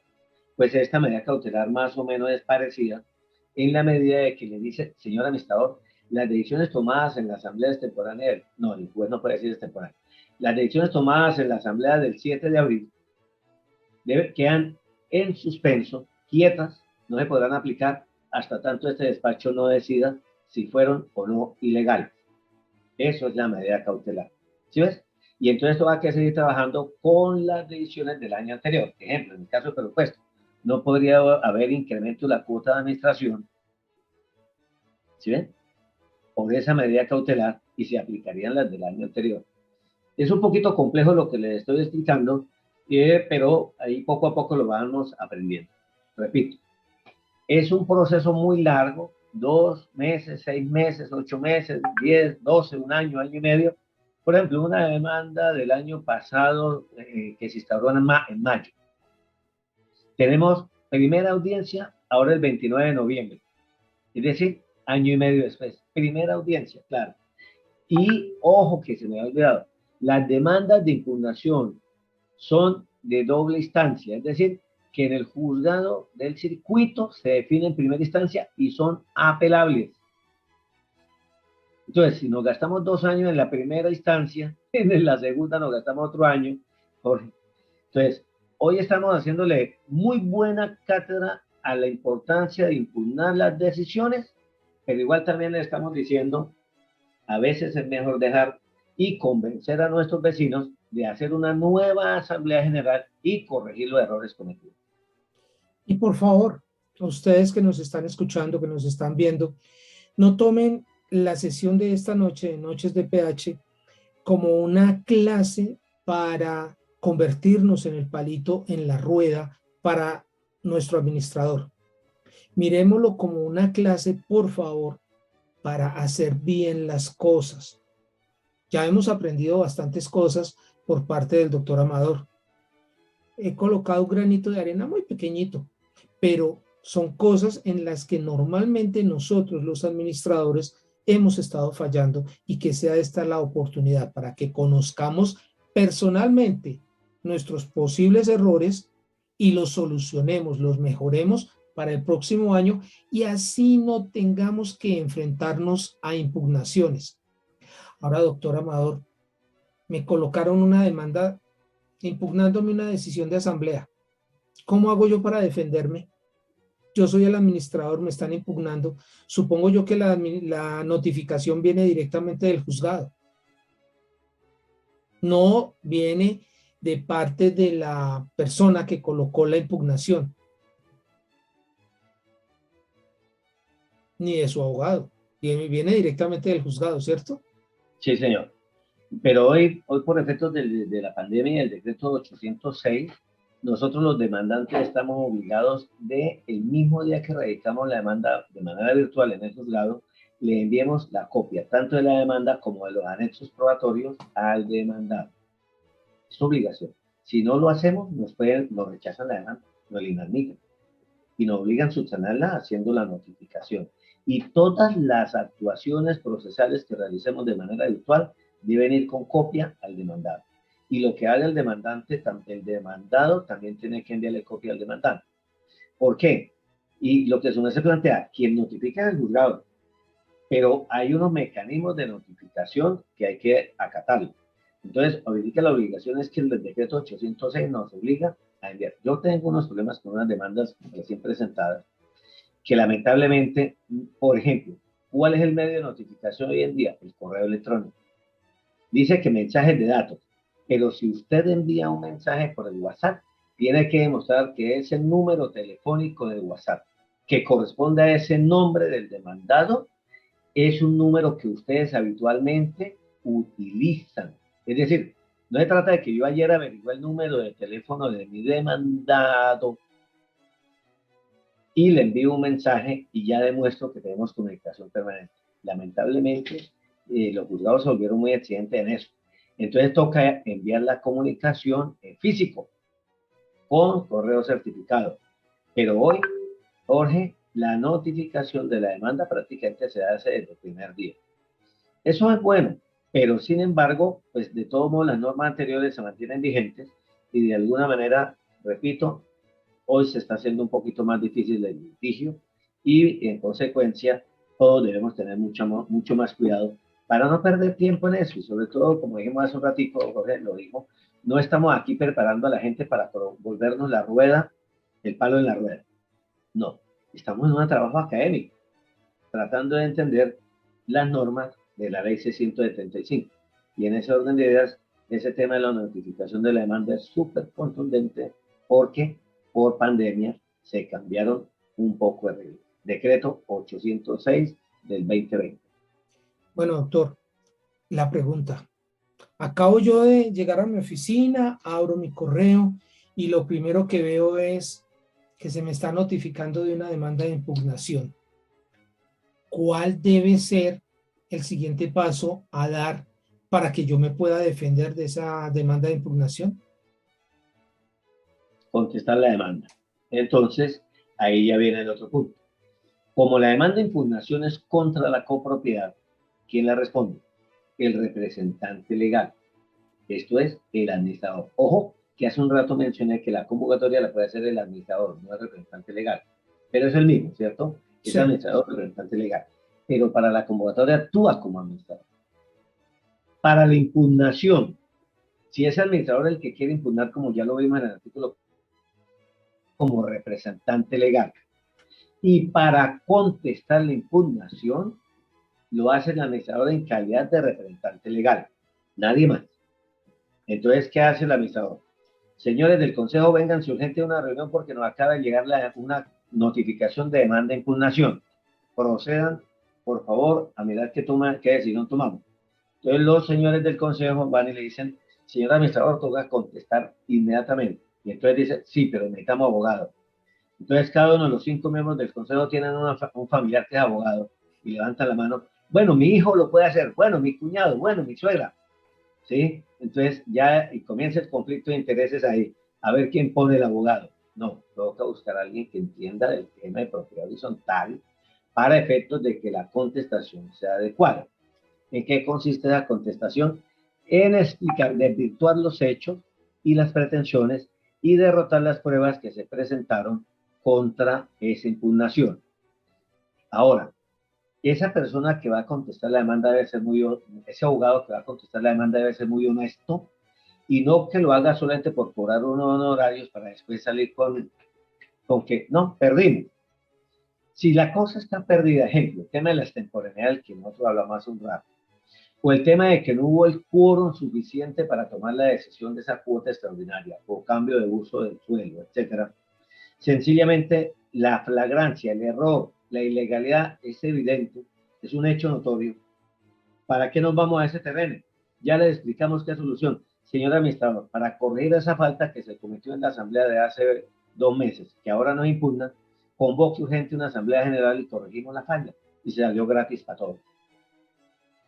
Jorge, vea usted, aquí le damos la solución a los problemas, por supuesto, no lo estamos creando, estamos dando solución.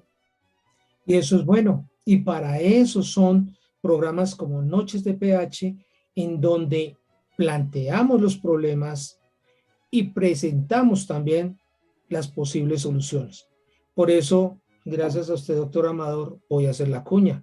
Suscríbanse, aquí abajito está el botoncito para que se suscriban y activen también la campanita y todo eso que ustedes conocen mejor que yo.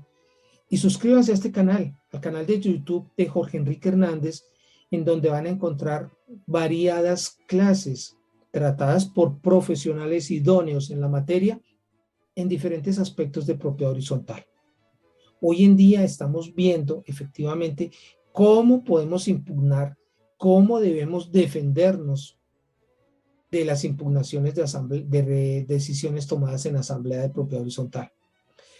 La pregunta, doctor, es cómo defendernos de esas impugnaciones que vienen colocadas por personas que quieren ser ese palito en la rueda y de pronto, ostentosamente, porque tienen algún poder económico, colocan efectivamente esas demandas.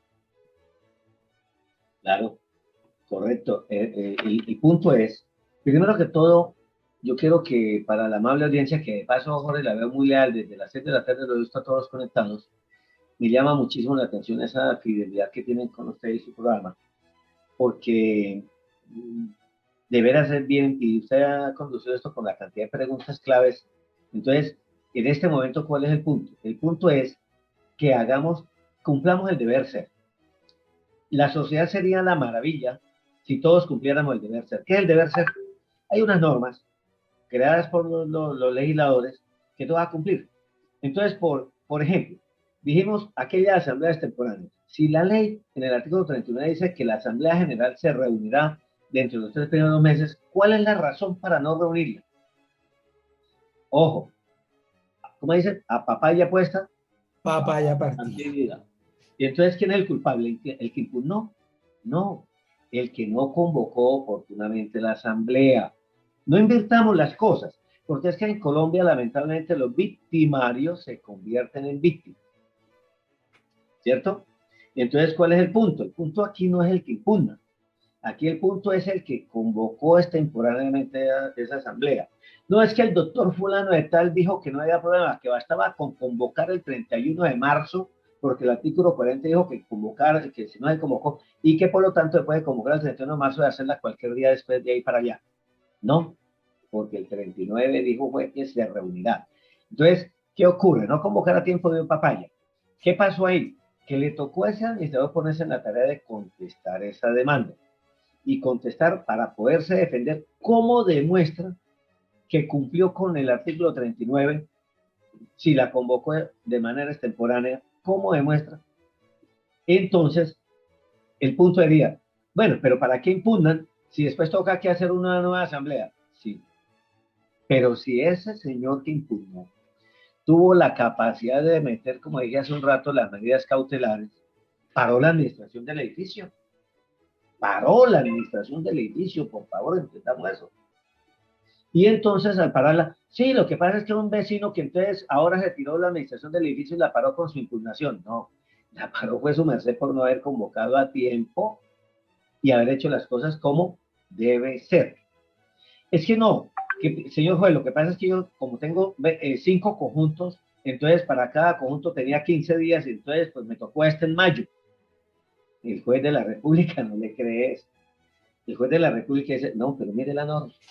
Entonces, por favor, ese es un punto claro.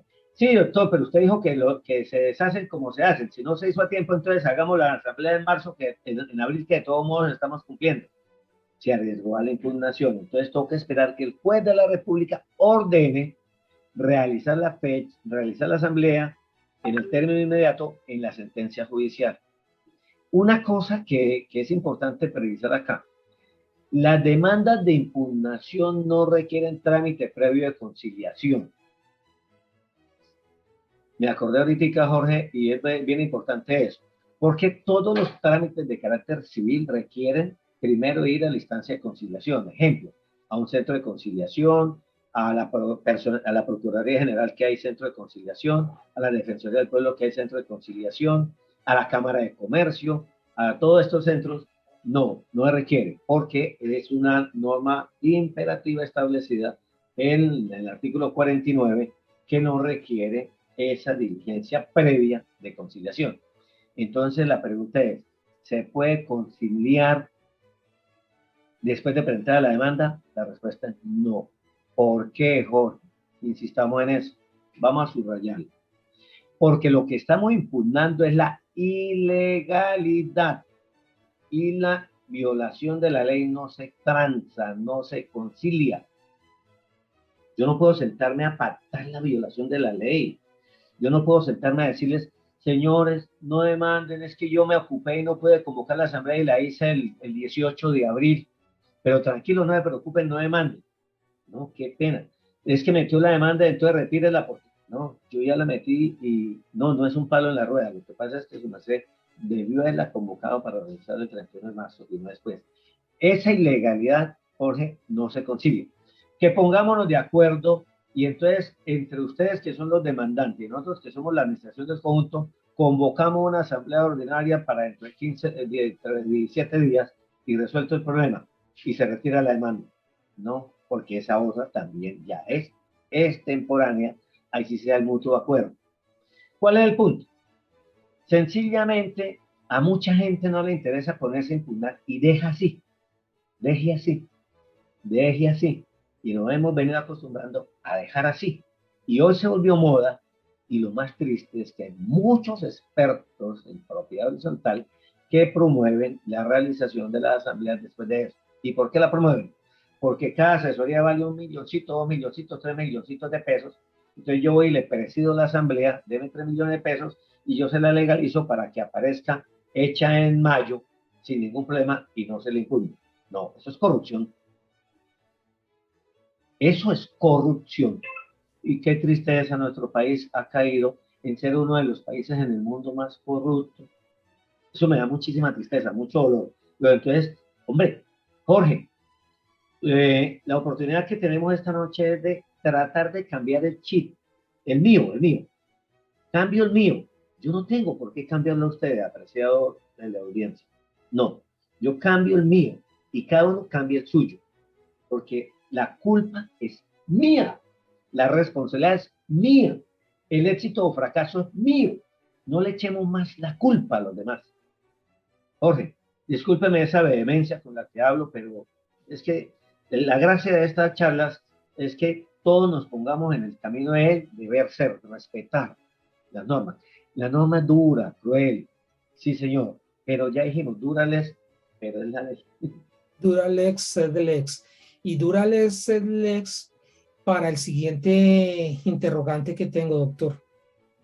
En un conjunto, digamos, de los medianos que hay acá en Bogotá, 300, 400 casas o apartamentos mejor, se presenta una situación muy común, que es que determinados grupos familiares, hermanos, primos, a veces padres e hijos, compran diferentes apartamentos dentro de la misma copropiedad. Mi papá, mi tío, mi sobrino, mi primo, mi esposo, mi suegro, tienen apartamento propio dentro del mismo conjunto. Y resulta que ellos, por hacerme el favor a mí, me colaboran y se postulan para el consejo de administración y efectivamente quedamos todos dentro del consejo de administración. Somos nosotros propietarios, somos del mismo grupo familiar, por lo tanto hay cierta como afinidad. Ese tipo de decisiones se pueden tomar en la reunión de asamblea teniendo en cuenta esto, ese grado de familiaridad que tienen las personas que van a integrar el consejo de administración. Y segunda pregunta, si eso no es correcto, ¿será que esa decisión se puede impugnar? Lamentablemente, la norma no prohibió eso. Entonces habló de propietarios. Y resulta que mis 5 familiares todos son propietarios. Y no solamente llegaron con la credencial de ser propietario de su, me habló de 300 unidades, es decir, de su 0,33% en la copropiedad, ¿cierto? No Sí. es solamente llega con su 0,33, que multiplicado por 5 apenas da el 1,5, ¿sí? Del 100% tiene el 1,5, sino que cada uno llega con 20 poderes. No ganaron, nos derrotaron. Pero como mi reglamento en esa edificación no dice nada de eso, entonces sencillamente no hay nada que hacer y no ganaron. Ese es un punto supremamente delicado, porque entonces, ¿cuál es el lío? Jorge y amable audiencia, yo sé que ustedes conocen ese tipo de problemas. La gran mayoría de reglamentos de propiedad horizontal, del primero hasta el de hoy, ¿qué hicieron? Copiar la ley textualmente. Sí, Si usted sí. ve el artículo 49, aquí del que hemos trabajado esta noche, impugnación, está copiado tal cual. Y no le ponen los adornos necesarios para aplicar el artículo 49. ¿Sí ves? Entonces, pues obviamente la interpretación que usted le quiera dar porque fue copiado. Pero ese reglamento primero fue copiado para el resto de copropiedades. Entonces, copy y pegue, y usted pagó 10 millones de pesos por hacer la modificación del reglamento de propiedad horizontal, pero lo que le entregaron fue la copia del de otro. Es más, reglamentos donde aparece hablándole de la reglamentación de la piscina y de su edificio no hay piscina. Pero si hay una serie de charcos con las que uno se salpica cuando va pasando. Mantenimientos. ¿Cierto? ¿Ven? Bueno, Entonces, ese es el problema de fondo. correcto. Bueno, pero resulta que sigamos trabajando en el mismo ejemplo hipotético. No, cambiémoslo por este más particular, más de diario. Resulta que en la hipótesis yo me presento como propietario y resulta que estoy viviendo con mi esposa y efectivamente ella asiste con un poder amplio, suficiente, notariado y todas esas formalidades, y ambos quedamos electos para el Consejo de Administración, lo cual tengo entendido que es válido. Pero existe esa afinidad, ambos estamos residiendo en el mismo apartamento y hay como esa relación de familiaridad. ¿Es impugnable esa decisión? Bueno, en la pregunta anterior estábamos hablando de que cada uno de los familiares es dueño de un apartamento. Sí. Y ahí no hay Aquí nada no. porque son propietarios y tienen el derecho. Cada uno tiene igual y el único impedimento es de carácter ético, no es legal. En este segundo caso, cuando los dos son propietarios del mismo apartamento, está solamente puede participar de ser electo en el Consejo de Administración uno de los dos. Es más, hay un punto muy importante. En la sociedad conyugal, muchas escrituras públicas tienen el esposo y la esposa como propietarios de esa unidad privada. Pero también hay muchas escrituras públicas donde aparece uno de los dos. Luego, entonces, si quien aparece es mi esposa, quien tiene la titularidad del derecho es ella, no yo. Ah, pero es que yo soy el esposo. No, que usted no aparece en la escritura. Qué pena, usted no está en el folio de certificado de libertad y tradición. Entonces usted no es propietario. Pero es que yo soy el esposo de la propietaria. Y es el esposo. Y la ley es de propietario, no de esposo o esposas. Entonces, en ese punto es impugnable plenamente, por supuesto. ¿Por qué? Es que yo le di poder amplio suficiente. Es un detallito que está, repito, en la ley sin aclarar, porque hay una confusión. Por allá el artículo 36 fue, o 37 hizo referencia a que participarán de la Asamblea General el propietario, su delegado o representante. Y hay quienes han insistido mucho que el delegado es un apoderado, ¿no? Pero incluso el proyecto de reforma, este que está en el Senado 511, lleva esa misma equivocación. Ah, Lleva eso y allí le está dando esa calidad de representante al delegado. Y entonces ese tercer nombre que tiene el artículo de representante, ¿quién es? Representante es el apoderado. El apoderado. El delegado, en mi criterio, es propietario. Yo no he encontrado jurisprudencia que respalde mi idea, pero bueno, eso ya será harina de otro costal. Pero ojo, muy importante, Jorge, es que si mi esposa es la propietaria y yo no aparezco en la escritura ni en el folio de matrícula, sencilla y llanamente quien tiene los derechos es ella. Y que ella me otorga a mí un poder para yo ir a la asamblea y hablar y votar, perfecto. Pero para postularme para el consejo y ser consejero, yo ya no soy el propietario. Sí, pero es que un poder, no. El poder es para que yo la postule a ella y la haga elegir como consejera. Ese es el derecho de las cosas según mi criterio. Hay 99% de expositores que dicen exactamente todo lo contrario a lo que yo planteo. Pero bueno, dicen que una golondrina no hace verano, pero bueno, ahí está la golondrina.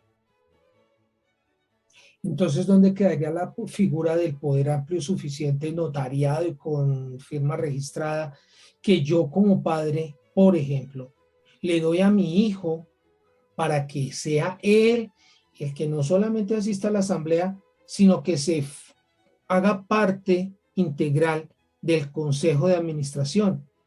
Yo le doy poder amplio y suficiente, voy a la notaría, firmo, coloco la huella, presento mi cédula.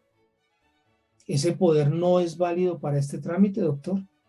Lo más interesante es, repito, es que, ¿qué es lo que esta noche hemos tratado de insistir muchísimo?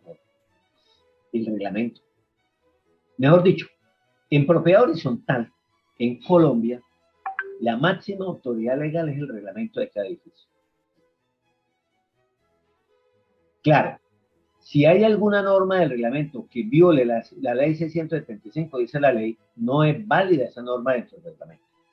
Entonces, si el reglamento dice que el poder que se le otorga ese caso concreto, del padre al hijo, por ejemplo, no textualmente lo dice el reglamento, sino que el poder puede facultarlo para ser electo dentro del Consejo de Administración, esa no es válida, porque la ley no lo prohibió. Lo que Pero pasa es tendría que estar sí, dentro del sí, reglamento. sí, Si señor. no está, eso no se puede. Porque es que la ley simplemente lo dejó ahí en el aire. Y ojo, hoy lo que le importa a este país es que nos sentemos con responsabilidad a armar los decretos reglamentarios que después de 21 años no hemos sido capaces de elaborar. ¿Sí ves? Entonces reglamentemos la ley o mejoremos los reglamentos. Entonces, en el reglamento de propiedad horizontal, ojo por esto, siempre en toda la charla he querido mencionarlo, es el concepto de la autonomía de la voluntad. El régimen de propiedad horizontal es estrictamente régimen de derecho privado. Aquí no es normas estatales, aquí es normas privadas, es entre particulares.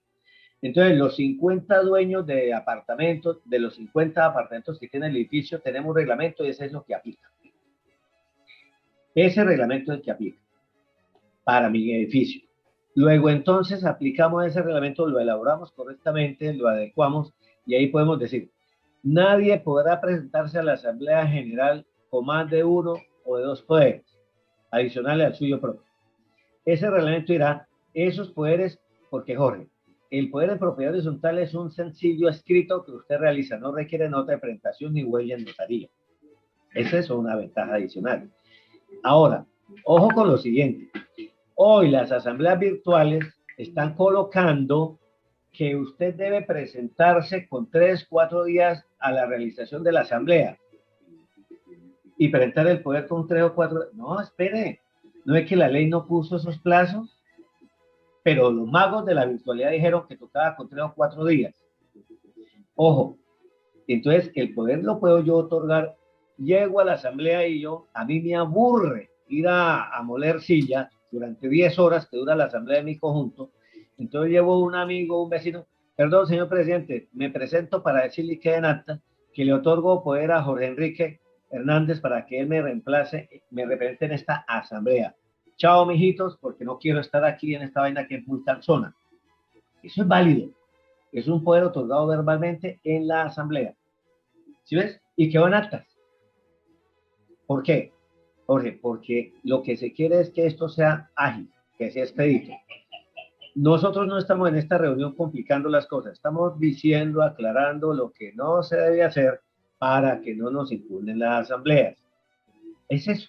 No estamos promoviendo la impugnación de las asambleas, estamos advirtiendo que no se debe dar papaya para que no la impugnen. Es eso.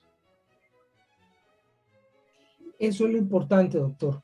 Y me agrada sobremanera que sea usted el que lo haya dicho, porque hemos hecho énfasis esta noche en que estamos hablando de los posibles errores y cómo solucionarlos por parte de los administradores, de los presidentes de los miembros del consejo, cuando se hacen las impugnaciones a las asambleas. No nos convirtamos en el palito en la rueda, frenando el buen desarrollo de la copropiedad. Por eso aprendamos muy bien. Hoy, por ejemplo, doctor, creo que me quedó más fundamentado todavía con su aclaración, el que en la convocatoria debe estar incluido el estado de cartera. Craso error, que por ahorrar papel, que porque parece innecesario, que porque, bueno, miles de excusas, pero tenemos que incluirla. Ahora, son 60 días que se da de plazo después de realizado el acto, en este caso la asamblea, en el cual podemos hacer la impugnación. Pero para una asamblea presencial, también el administrador tiene aproximadamente 20 días. Tenemos que esperarnos nosotros esos 20 días para la publicación del acta, para tener el soporte y colocar la impugnación, o no es necesario que nosotros tengamos el acta ya en físico después de haber sido publicada por parte del administrador. Jorge, casi se nos pasa ese punto trascendental. Casi se nos pasa. Yo me he alargado mucho en las respuestas. Imagínense, si usted conoce un montón de preguntas que tiene ahí en su agenda, ese punto casi se nos pasa. Ojo, muy importante. Es necesario que como demandante yo presente el acta de la asamblea donde constan las decisiones? Sí y no. Sí, en la medida de que yo soy el que debo aportar las pruebas, pero como no es muy fácil obtener las actas oportunamente porque hay personas, incluso consulta muy frecuente, el presidente se negó a firmar el acta y ya llevamos 30, 40 días, el presidente no le dio la gana de firmar el acta, ¿y qué? O sencillamente para evitar la impugnación se montan todo ese tipo de cosas. Entonces, ¿cuál es el secreto? Simple y llanamente usted presenta la impugnación y dice, señor juez, solicítele al administrador del conjunto en la contestación de la demanda anexe el acta firmada por presidente secretario. Y si el administrador no la presenta, el juez descubre que hay una irregularidad por parte del administrador. ¿Sí ves? Entonces, el acta en sí es la herramienta que prueba cómo se tomaron sí o no las decisiones. Es decir, el documento probatorio es el acta. Pero además, si yo no la tengo por X o Y motivos, pues en el escrito de demanda explico las razones por las cuales no puedo aportar el acta.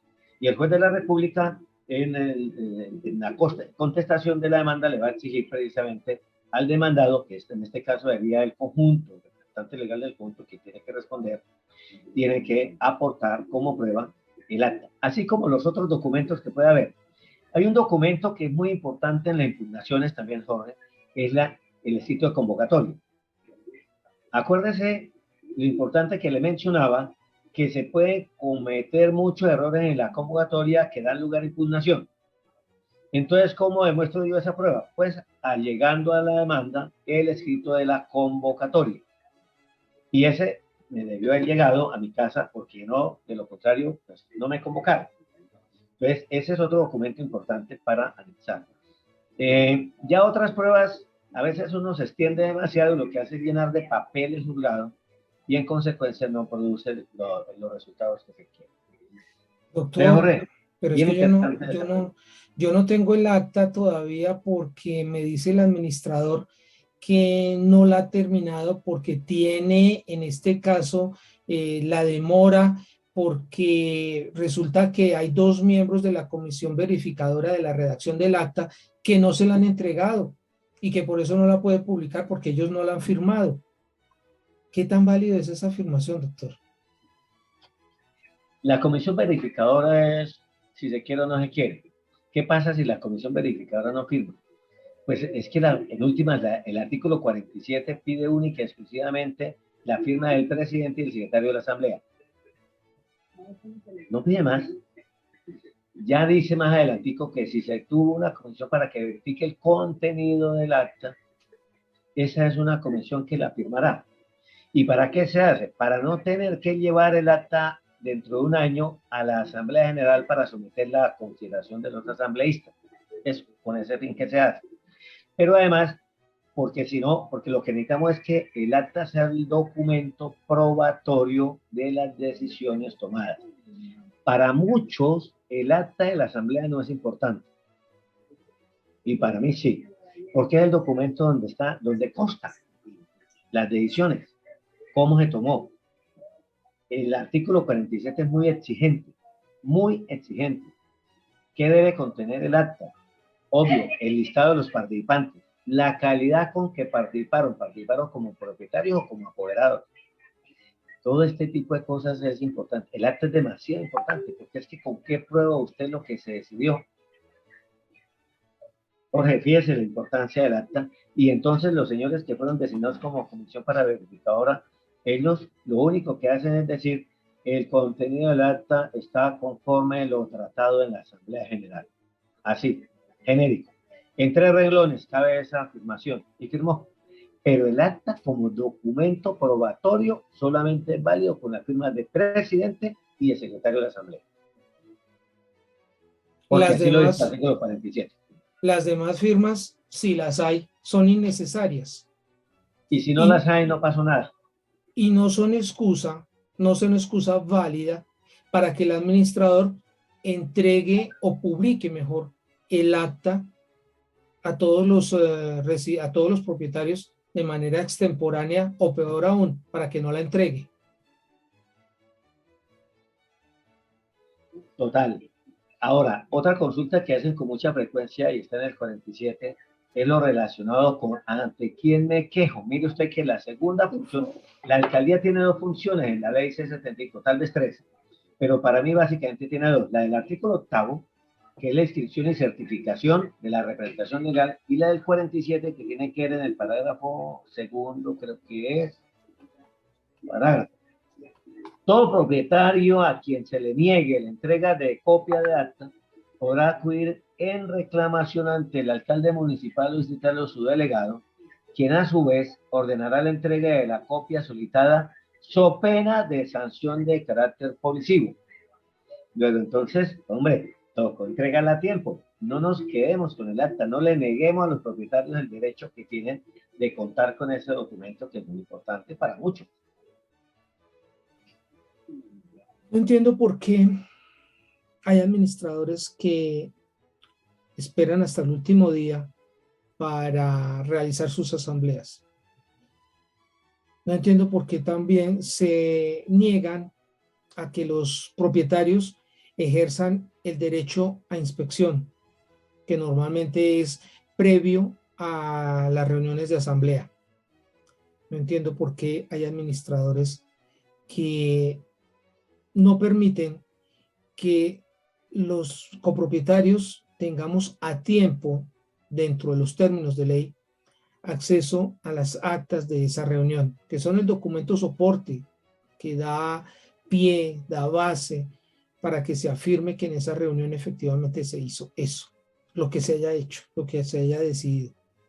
Estos y muchos otros interrogantes quedan planteados esta noche para que complementariamente con la gran cátedra que hemos recibido por parte del doctor Ángel Amador, tengamos claro cómo debemos trabajar nosotros de manera correcta, de manera perfecta, haciendo muy bien las cosas.